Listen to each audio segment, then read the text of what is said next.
Donc là, on est face à une des vitrines qui relate un des épisodes les plus dramatiques de l'histoire de France, qui est l'exode de 1940. En mai 1940, le 10 mai 1940 pour être précis, l'Allemagne attaque les Pays-Bas, la Belgique, le Luxembourg et la France. Et en quelques semaines, l'Allemagne va gagner la guerre contre ces différents pays.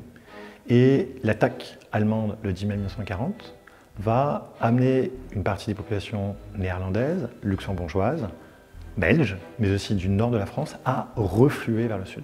On a peur d'être tués par les bombardements, par l'avancée des troupes allemandes, d'être pris en tenaille entre d'un côté les armées françaises et l'armée allemande, et donc les populations civiles, dont certaines ont déjà vécu l'occupation allemande en 1914, dans les territoires du nord de la France, craignent ces atrocités allemandes qui ont beaucoup été répétées, mises en avant par la propagande pendant la Première Guerre mondiale, et donc fuir le sud, avec l'idée que probablement va se reproduire ce qui s'est passé pendant la Première Guerre mondiale, qu'à un moment, l'armée française va stopper, arrêter l'avancée des troupes allemandes et que le front va se stabiliser. Et donc, cette population reflue vers le sud, notamment vers Paris, descend vers le Massif central, va vers la Bretagne, va vers le sud-ouest, en espérant la nouvelle de l'arrêt des troupes allemandes. Et la presse, à l'époque, ne dit pas totalement la vérité sur ce qui se passe, ne dit pas réellement ce qui se passe, notamment à Dunkerque. Et donc, on a cet espoir, mais aussi cette crainte. Et au fur et à mesure que les populations descendent vers le sud, parfois, elles entraînent d'autres populations qui voient ces gens fuir, qui voient ces gens fuir les attaques allemandes, les bombardements, qui elles-mêmes partent. Et donc, ce mouvement d'exode va impliquer le départ de 8 à 10 millions de personnes. Donc une population considérable de Français, de Belges, de Néerlandais, de Luxembourgeois, qui quittent leur village, parfois avec quelques bagages. Et on connaît tous ces images de grands convois de réfugiés avec des vélos, des charrettes, des voitures quand on a encore de l'essence, avec quelques bagages, et qui descendent vers le sud. Tant et si bien que quand les Allemands rentrent dans Paris le 10 juin 1940, il n'y a plus qu'un quart de la population parisienne. C'est-à-dire que jusqu'à la veille, des Parisiens ont fui Paris en espérant que, de ne pas être blessés, de ne pas être tués par les troupes allemandes, et en espérant que ça va s'arrêter. Et donc, cette fuite va surtout vers le Massif central, vers le sud-ouest, et les routes sont complètement pleines de personnes, sont attaquées par des avions allemands, et un historien a estimé environ 100 000 le nombre de personnes qui seraient mortes au cours de cet exode.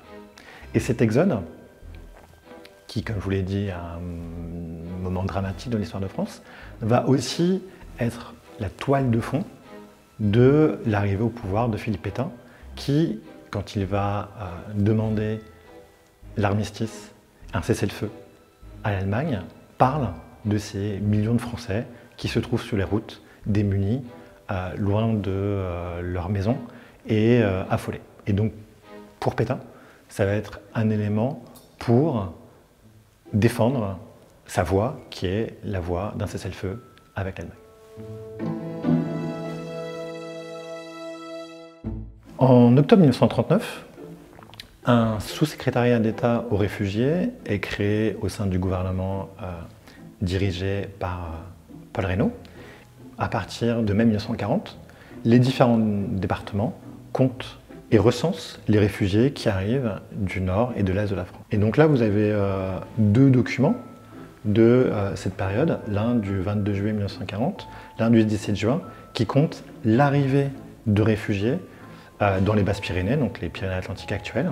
Et là, notamment, vous avez une présentation journalière où on compte chaque jour où sont arrivés des réfugiés. Et donc, par exemple, dans ce document, on peut voir qu'il y a 23 réfugiés qui sont signalés à Bidart, dans le Pays Basque, où vous en avez 25 à Bidache. Donc, c'est un compte journalier.